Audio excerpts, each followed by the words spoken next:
Bismillahirrahmanirrahim. Melati kuntum tumbuh melata, sayang merbah di pohon cemara. Assalamualaikum mulanya kata, saya sembah pembuka bicara. Bismillahirrahmanirrahim. Alhamdulillahirrabbilalamin. Wassalatu wassalamu ala asrafil anbiya'i wal mursalin wa ala alihi wa sahbihi ajma'in. Assalamualaikum warahmatullahi wabarakatuh. Segala puji-pujian kehadrat Allah Subhanahu wa taala kerana dengan limpah kurnia dan izinnya dapat kita bersama-sama bersua dalam program Bual Bicara yang diadakan pada hari Sabtu ini. Pertama sekali, molek sekiranya jika saya menceritakan terlebih dahulu tajuk program Bual Bicara kita pada hari ini, iaitu peranan Al-Quran dan As-Sunnah dalam aspek kehidupan umat Islam. Jadi, rakan saya akan meneruskan dengan pengenalan dengan Ustazah tetamu jemputan kita pada hari ini. Silakan Azwar. Okey, baiklah, sebelum kita berbual dengan lebih lanjut dan mendalam tentang topik kita pada hari ini, izinkan saya berkongsi terlebih dahulu secara ringkas latar belakang individu hebat yang akan mengupas tentang tajuk kita pada hari ini. Okay. Nama diberi ialah Ustazah Rashidah binti Ahmad. Beliau merupakan guru di dalam mata pelajaran pendidikan Al-Quran dan Al-Sunnah di sebuah sekolah kluster kecemerlangan iaitu Sekolah Menengah Kebangsaan Agama Bali. Untuk pengetahuan semua juga, Ustazah Rashidah merupakan guru yang mengajar saya semasa di tingkatan 1 iaitu dalam mata pelajaran pendidikan Islam. Kemudian walaupun Puan Ustazah Rashidah tidak mengajar kelas saya lagi selepas itu, tetapi beliau bersama ustazah-ustazah yang lain telah bekerjasama dalam membimbing kami dalam mata pelajaran pendidikan Al-Quran dan Al-Sunnah semasa di tingkatan 5. Beliau merupakan seorang ustazah yang sangat berdedikasi dan komited dalam melaksanakan tugasnya. Baiklah, terima kasih Azwar. Sebelum kita menelusuri dengan lebih mendalam topik perbincangan kita pada hari ini, saya rasa elok sekiranya kita berkenalan dengan ketiga-tiga ahli kumpulan yang akan mengendalikan program Bual Bicara kita pada hari ini bersama Puan Rashidah. Nama saya ialah Muhammad Afiq bin Muhammad Saleh dan rakan-rakan saya sila perkenalkan diri anda. Saya seperti yang saya kenal, saya Nur Azwar Anisa binti Muhammad. Dan saya Siti Norfatunah binti Muhammad Basir. Kami semua merupakan pelajar di IPG kampus Pulau Pinang. Ya, baik. Ustazah tak nak tanya? Ustazah orang Kelantan. Oh, Kelantan. Sekejap lagi saya cakap keluar bahasa Kelantan kamu tak faham pula. Faham. Salah.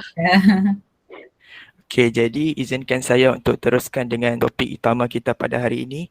Seperti yang kita tahu, masyarakat zaman kini makin hilang arah tuju dalam kehidupan mereka. Sama ada dalam aspek politik, sosial, ekonomi dan lain-lain lagi.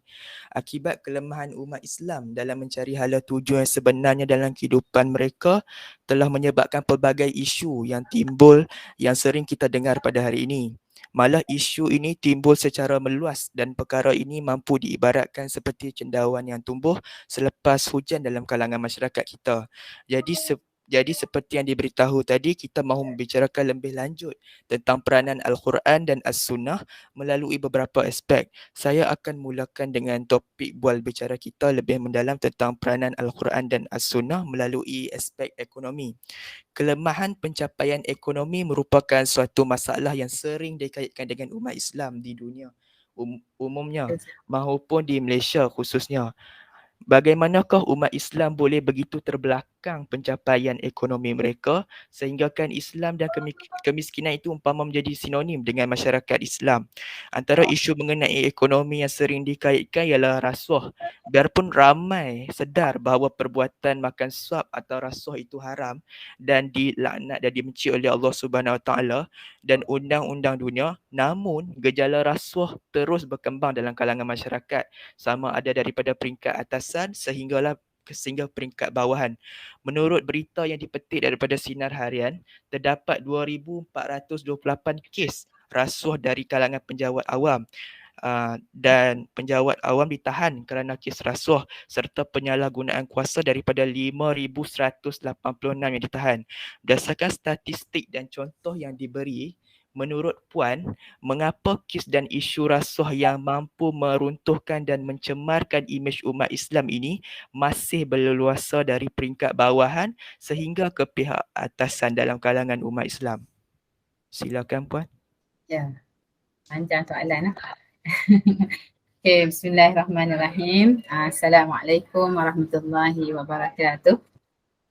Pertama, terima kasih kepada anda semua, Afiq, Azwa dan Fatona.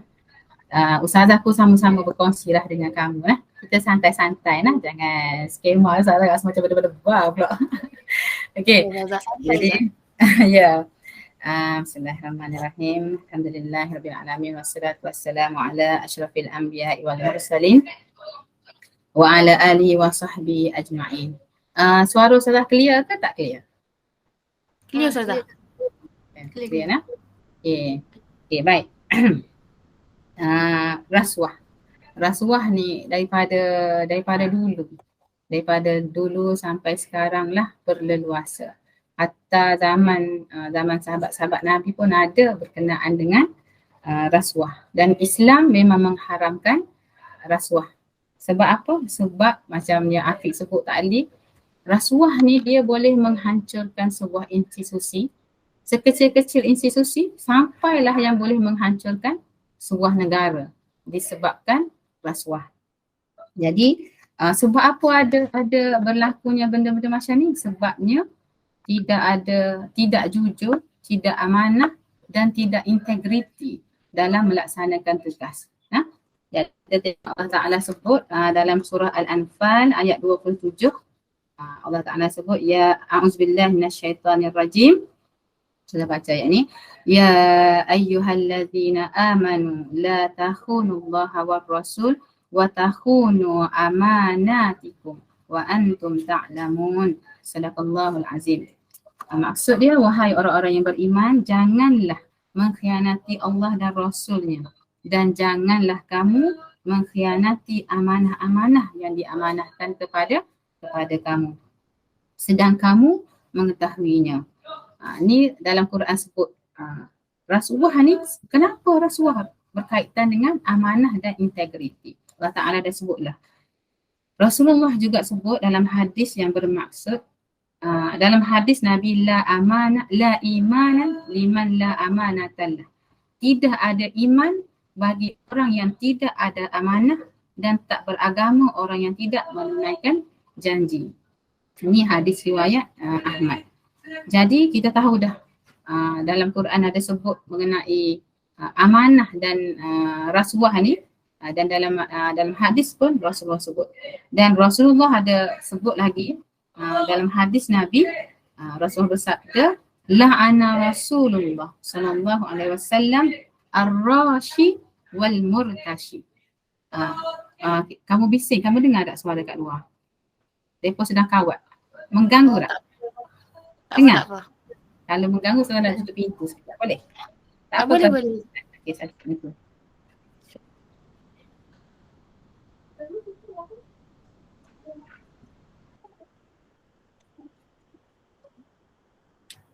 Sarah duduk di sekolah ni.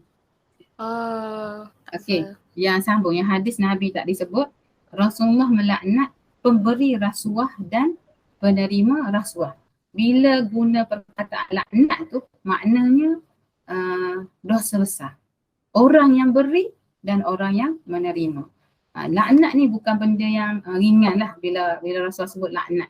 Sebabnya orang yang mendapat laknat Allah ni, maka dia ni jauh daripada rahmat Allah, jauh daripada dapat taufik dan hidayah Allah. Maka sebab itulah berterusan berlakunya rasuah ni kan. Walaupun Nabi dalam Quran dah sebut, Rasulullah pun dah bagi peringatan macam soal Afiq tadi, kenapa benda ni berlaku daripada sekecil-kecil dalam masyarakat sampailah yang paling besar sekali. Sebab apa? Kita pun semua dah tahu tadi, hak Nabi sebut tadi, tidak ada iman.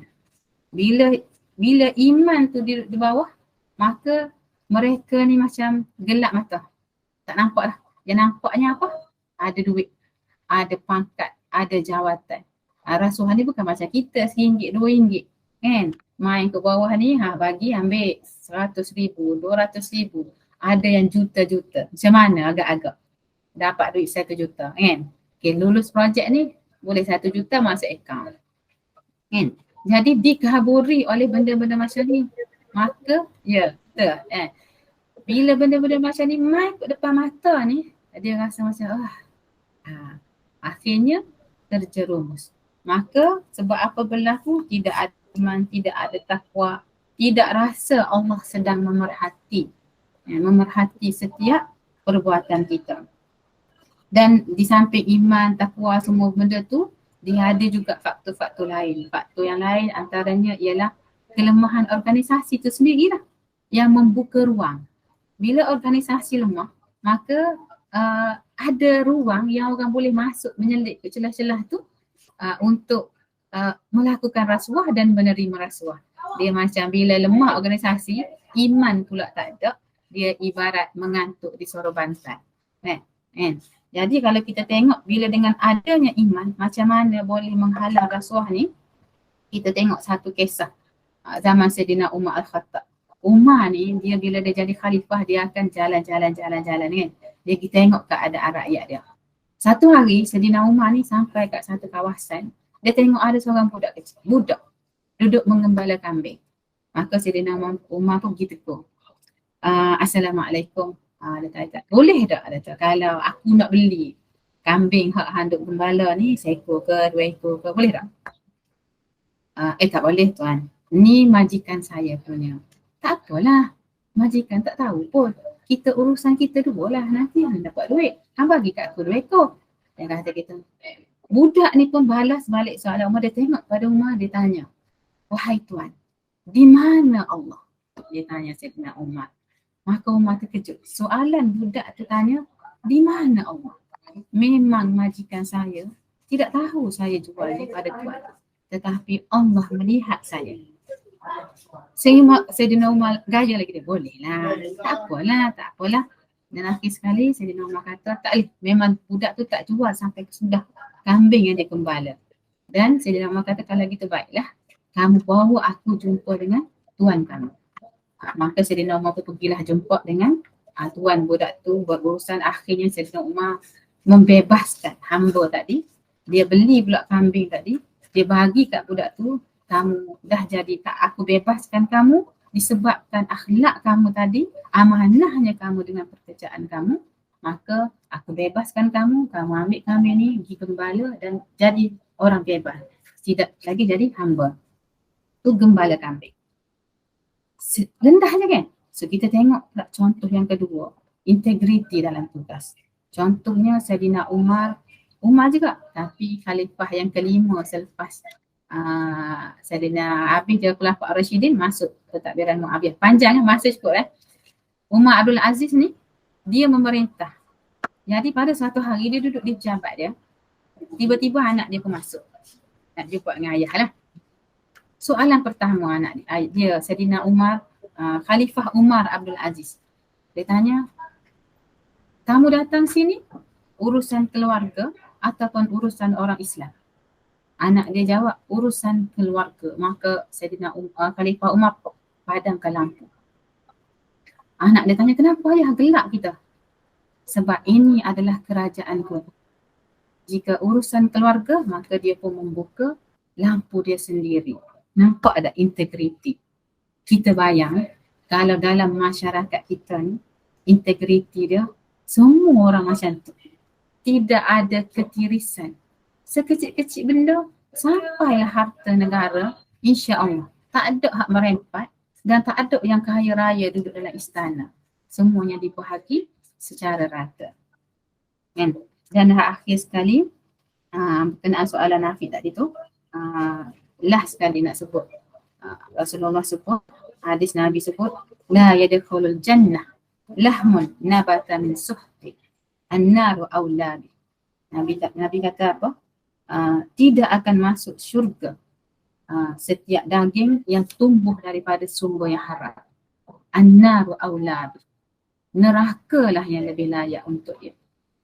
Itu saja. Terjawab tak persoalan tadi? Boleh kan Afiq kan? Okey, setakat tu sajalah. Okey. Okey, boleh. Ya. Soalan Azwa. Seterusnya sambung dengan bidang ekonomi dengan soalan saya pula ya. Boleh. Oh, Azwa tadi sudah tanya dah. Soalan ikut skrip ke? Takut tak cukup masa Takut tak cukup masa Zah. Azwa Azwa bidang apa tadi? Apa tu yang berkaitan peranan Al-Quran dan Sunnah dalam bidang sosial Zah. Yang dalam ajaran sesat tu tak? Ya, betul. Okey. Sebab dia berlainan sebenarnya. Ustazah boleh bagi kertas ni semua kat kamu. Ustazah minta buat assignment. Hai Ustazah. Okey, baiklah. Terima kasih Ustazah atas penerangan yang begitu panjang lebar tentang peranan Al-Quran dan Sunnah dalam aspek ekonomi sebentar tadi. Seterusnya, izinkan saya pula untuk mengetengahkan isu berkaitan peranan Al-Quran dan Al-Sunnah ni dalam aspek sosial pula. Okey, pada zaman yang serba digital kini, boleh dikatakan hampir keseluruhan remaja mempunyai akaun media sosial sendiri. Misalnya seperti TikTok, Instagram, Twitter, Facebook dan lain-lain. Hal ini sebenarnya tidak menjadi masalah. Namun demikian, hari demi hari telah timbulnya beberapa isu yang kurang enak untuk didengari, di mana mereka ini berkemungkinan terdedah dengan ajaran yang tidak sahih. Saya mengatakan ini demikian kerana pada masa kini terdapat terlalu banyak pendakwah yang menggunakan platform media sosial ini dengan menyebarkan tentang Islam. Memangnya tidak dapat dinafikan bahawa dengan cara ini keindahan dan keunikan Islam dapat disebarluaskan kepada seluruh dunia. Namun begitu, yang menjadi kerisauannya ialah sejauh mana tahap kesahihan sesuatu maklumat itu, sama ada ianya berdasarkan Al-Quran dan Al-Sunnah atau tidak. Jadi pandangan Ustazah lah, apakah langkah yang sepatutnya diambil agar kita dapat mengelakkan diri daripada terjerumus dalam ajaran yang tidak sahih ini atau kita panggil sebagai sesat, terutamanya remaja yang lebih mudah terpengaruh pada masa kini. Apa yang kita boleh lakukan untuk membezakan antara ilmu yang sahih atau tidak? Okey. Bismillahirrahmanirrahim. Terima kasih anak-anak Azwa. Jadi berkaitan dengan memang sekarang ni orang kita panggil dunia di hujung jari. Kan? Jadi macam mana ajaran sesat ni bila terlalu banyak sebaran-sebaran, kita macam mana ni? Adakah semua betul ke? Jadi langkah nak elakkan daripada terjerumus dalam ajaran sesat ni, saya buat simple-simple je lah sebab takut masa tidak mengizinkan kan. Yang pertama dengan mengukuhkan keimanan kepada Allah Ta'ala dengan sebenar-benar. Makna kata takwa. Nabi sebut at-taqwa hahuna. Takwa tu kat sini. Takwa tu kat situ maknanya nak cari iman yang betul. Cari guru-guru yang betul-betul mahir. Dan satu lagi ialah guru yang memang pegangan dia ahli akidah, ahli sunnah wal jamaah. Sebab Rasulullah sebut dalam satu hadis, sesungguhnya telah berpecah Bani Israel kepada 72 kelompok. Manakala umat Nabi Muhammad ni berpecah kepada 73 kelompok. Di mana semua mereka ke neraka. Kecuali satu saja. Maka sahabat Nabi tanya, siapakah mereka itu wahai Rasulullah? Maka Nabi kata mereka ialah golongan yang berpegang kepada ajaranku dan para sahabatku. Sesungguhnya pegangan kepada akidah ahli sunnah wal jamaah merupakan jalan yang betul, selamat jelas, tidak ada kekeliruan kerana bersumberkan Al-Quran dan sunnah, ijma' dan qiyas. Jadi bila kita rasa macam terlalu banyak, maka kena mengukuhkan keimanan, rujuk pakar. Okey. Jadi macam mana pula kita nak beza disebabkan terlalu banyak maklumat yang kita dapat dengan TikToknya, dia macam FYP kan, TikTok, betul tak? Betul. Karena baru daftar TikTok sebab orang suruh daftar. Dia kata tolong like saya punya TikTok, daftar di link ni, dia cakap macam tu. Alamak, okey, dia pun ajar cara daftar lah. Lepas tu keluar FYP apa benda pula. Okey, tak apa, biarkan dia. Jadi saudara tahulah, dia punya lalu tu kan, dia tidak boleh ditapis. Jadi bila lalu macam tu, kita ni sebagai orang Islam nak bezakan kita kena berhenti sejenak. dapat satu berita, berhenti. Allah Ta'ala sebut dalam Quran surah surah apa tak ingat ni. A'udzubillahi minasyaitanirrajim. Ya ayyuhallazina amanu in ja'akum fasikum binaba'in fatabayyan an tusibu qauman bijahalah fatusbihu ala ma fa'altum nadimin.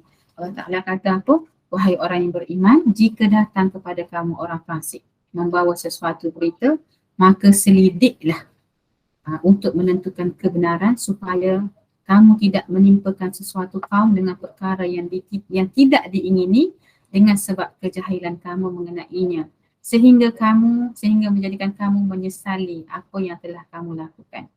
Jadi maksud dia fatabayyanu tadi tu, dapat berita fatabayyanu. Ulama kata fatabayyanu ni baca tangguh sat. Jangan zuk viral. Kita pun dapat je sebar. Ataupun kita dapat je berita, kita sampai. Semua 100 kita dapat, 120 kita sebar. Ada jadilah ya. Betul tak kan? Sebab tu ulama kata fatabayyanu ni berhenti sat. Teliti dahulu. Jangan terlalu cepat. Lepas tu satu lagi ulama kata jangan kita sampaikan semua apa yang kita dengar. Separuh-separuh sudah. Janganlah jadi kita orang yang menyebabkan dengar berita kita sampai lain pula ya. Jadi tadi macam mana kesahihan, dan satu lagi di samping rujuk sebab saya kata Google it. Orang kata sekarang macam mana nak tengok kesahihan, Google it. Di samping tu tanya guru yang pakar, rujuk guru-guru, kena rajin menghadiri majlis-majlis ilmu lah. Dan ada juga sekarang canggih dah. Dia banyak dah apps nak tengok yang halal haram, nak tengok apps JAKIM, yang mufti wilayah pun ada. Ada satu isu terus kamu Google it. Buka web yang berautoriti tadi. Jangan tengok yang tak betul. Jangan tersalah tengok. Kalau tak tahu dia betul ke tidak, cari guru. Yang penting tadi yang utama ialah akidah ahli sunnah wal jamaah tadi. Jawab tak soalan? Jawab. Macam kan? Okey. Seterusnya Fatonah kah? Fatonah. Fatonah politik ke? Ada kebajikan. Oh ya Allah, kebajikan salah. Patutlah salah ada buat 4 benda. Tapi salah tak jumpa satu. Kebajikan Apa kebajikan tu soalan dia apa? ada Yang apakah contoh firman Allah tu? Atau hadis kebajikan yang menggalakkan umat Islam buat kebajikan. ya. Okey, ada. Terima kasih Ustazah atas perkongsian yang amat menarik sebentar tadi. Dari segi kebajikan pula, apa yang saya faham kebajikan daripada perspektif Al-Quran ialah memberi bantuan kepada orang yang memerlukan di samping melaksanakan dan menunaikan zakat. Oleh sebab itu sudah terang lagi bersuluh agama Islam dikenali sebagai agama kebajikan. Hal ini kerana agama Islam amat menggalakkan umatnya untuk melakukan kebaikan antara sesama makhluk. Matlamat agama Islam ini untuk merealisasikan kebaikan dalam diri umat Islam sendiri. Perkara ini amat dituntut untuk membuang sifat bakhil dalam diri umat Islam. Pendek kata, terdapat berbagai firman Allah Subhanahu Wa Taala dan hadis Rasulullah yang menyuruh umat Islam untuk berbuat kebaikan. Oleh itu, apakah contoh firman Allah atau hadis Rasulullah yang menggalakkan untuk umat Islam ni membuat kebajikan? Silakan Ustazah. Hadis lah. Sebab soalan kamu banyak kan? Daripada dia ada kat bawah tu kan, dia macam kelebihan apa semua tu kan? Bismillahirrahmanirrahim. Fatonah, terima kasih Fatonah. Jadi dalam Islam ni memang Islam ni dia syumul, agama syumul. Dia datang semua. Dia datang tadi ekonomi, kebajikan, sosial, politik. Jadi kita takbir urus dengan berpandukan guideline Islam tadi. Jadi berkenaan dengan kebajikan, memang Islam ni menjaga kebajikan ummah. Dalam satu hadis Rasulullah sebut, ni hadis Rasulullah sebut dalam riwayat Tabrani, Rasulullah kata, sesiapa yang tidak mengambil berat di atas urusan orang muslimin, maka bukanlah dia dari kalangan mereka. Dan sesiapa yang pada pagi hari mengutamakan perkara selain daripada agama Allah, maka bukanlah dia daripada golongan yang Allah redha. Sebab tu kebajikan ni kalau kita tengok kan, kalau kamu rasa tengok, kenapa orang kita di Malaysia susah-susah sibuk-sibuk fikir pasal Palestin? Kenapa?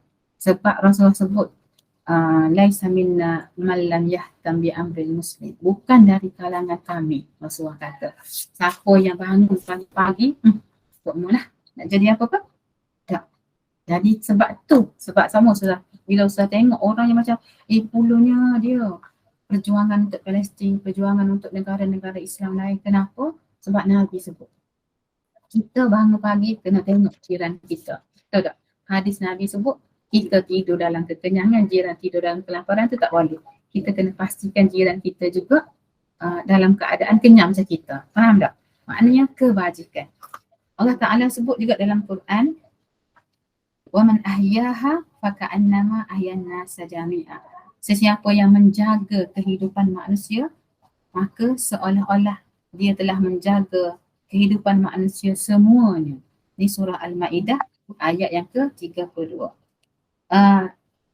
Allah Ta'ala sebut lagi, A'udzubillahi minasyaitonirrajim, ya ayyuhallazina amanu rka'u wasjudu wa'budu rabbakum waf'alul khair la'allakum tuflihun.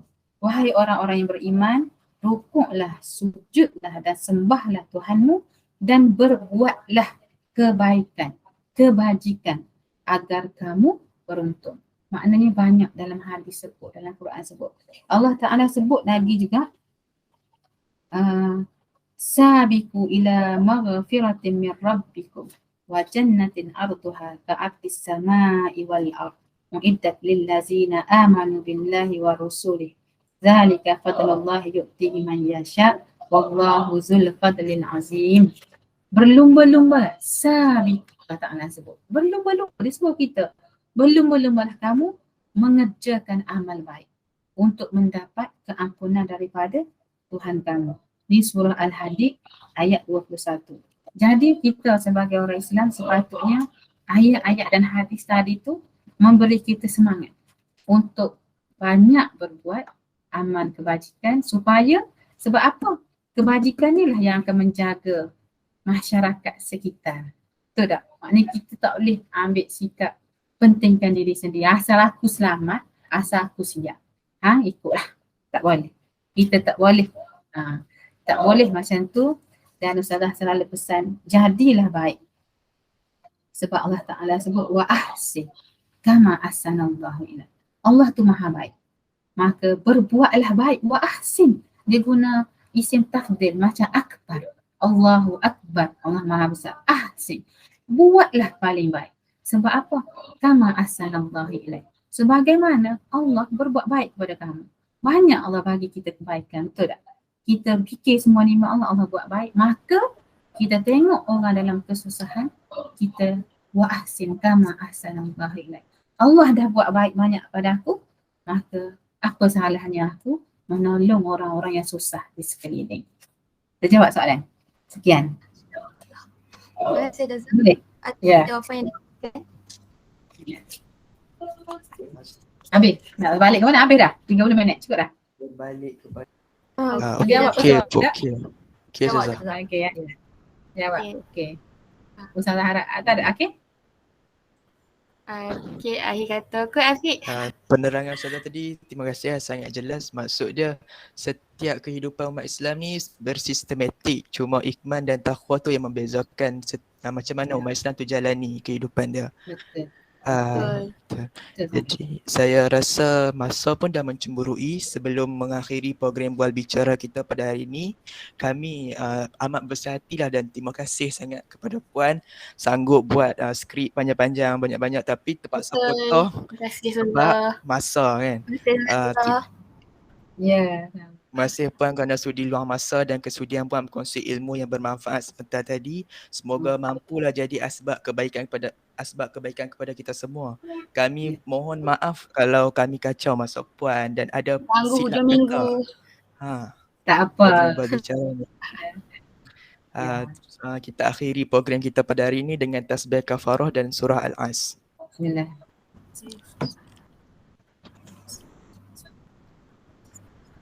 Terima kasih juga dan minta maaf salah silap Ustazah. Ada yang tersalah fakultas ke apa ni, minta maaf banyak-banyak. Sebenarnya setiap benda yang datang, Ustazah fikir ya untuk kamu sebagai pelajar. Setiap kali orang bagi tugasan, orang minta tolong apa-apa, orang tanya apa-apa, kita anggaplah Allah Ta'ala sebenarnya nak bagi kita ilmu. Jadi bila orang tanya, kita baca, kita kaji, kita cari jawapan dia. Tu saya kata macam buat assignment bulan tadi. Lambat-lambat buat keluar kitab kalau kita duduk dalam almari. Okey. Allah Ta'ala nak bagi kita ingat semula. Kan? Dan hadis yang ada satu kamu sebut tadi tu, memudahkan urusan orang. Kita mudahkan urusan orang lain, Allah akan mudahkan berganda-ganda urusan kita. Ingat yang tu, belajar. Jangan rasa-rasa nak kita je kawan kita dah. Panjang pula. Memang tak boleh kalau bercakap. Okey. Ya, itu saja. Minta maaf banyak. Ya. Sama lah kami Zura. Terima Terima kasih, kasih banyak. Ya, sama-sama. Terima kasih Zazah. Ya, Pak Tuana. Terima kasih Zazah. Selamat maju jaya. Terima kasih Zura. Bismillah. Okey. Baik. Assalamualaikum. Waalaikumsalam Zazah. Waalaikumsalam. Ya. Okay, boleh live Boleh. Ya, Boleh. Baik. boleh dah kah? Okey, settle. Tak apa kau, akunya tipu je. Risau.